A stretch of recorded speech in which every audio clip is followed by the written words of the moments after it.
Hello friend, আশা করি আপনারা ভালো আছেন। এটা আমরা কালকে বিকেলে বাজারে শপিং বেরিয়েছিলাম, এই ভ্যানে করে গেছিলাম। যাওয়ার পরে আমরা একটা শোরুমে গেছি, তারপরে গেছিলাম বাটার শোরুমে, যেখান থেকে জুতো আমাদের পছন্দ হয়নি। তারপরে এসেছিলাম স্টাইল বাজারে। স্টাইল বাজারেও দেখেছি কিন্তু কিনিনি। তারপরে টিফিন আওয়ার্স হয়ে গেছে বলে আমরা চায়ওয়ালা দোকানে চা খেতে গেছিলাম। সেখানে চা, ফ্রেঞ্চ ফ্রাই ছেলে খেয়েছে, আর আমরা চা বিস্কুট খেয়ে বেরিয়ে এসেছি। বেরিয়ে এসে আমরা গেছিলাম আমার শাশুড়িমার জন্য জুতো কিনতে, সেটা হচ্ছে খাদিমসের শোরুমে।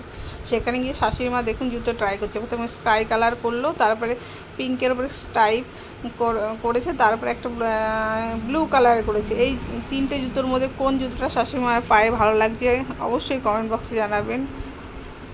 এর তিনটের মধ্যে একটা কিনেছি, তবুও আপনারা বলবেন কোনটা ভালো লাগছে। তারপর শেষে গেছিলাম বাজার কলকাতা, এখান থেকে অনেক আমরা শপিং করেছি।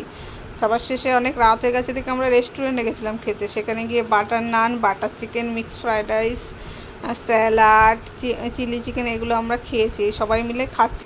এইগুলো খাওয়ার শেষে আমাদের দিয়েছিল মশলা সোডা।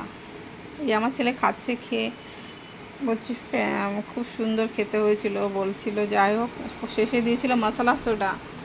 খেতে বেশ, আমি এগুলো খাওয়ার পর এটা খেয়ে বেশ আরাম পেয়েছি। যাই হোক, আর আমার ছেলেকে দিয়েছিল একটা ব্লু কোল্ড ড্রিঙ্কস, এটা কী নাম আমি এখন বলতে পারছি না, তবে এই যে এটা দেখতে খুব সুন্দর লাগছিলো।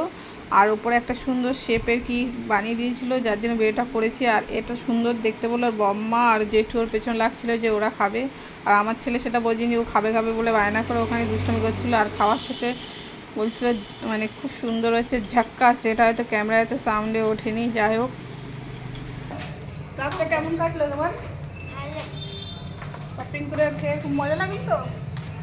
ঠিক আছে, সবাইকে গুড নাইট বলে দাও। টাটা, গুড নাইট সবাইকে।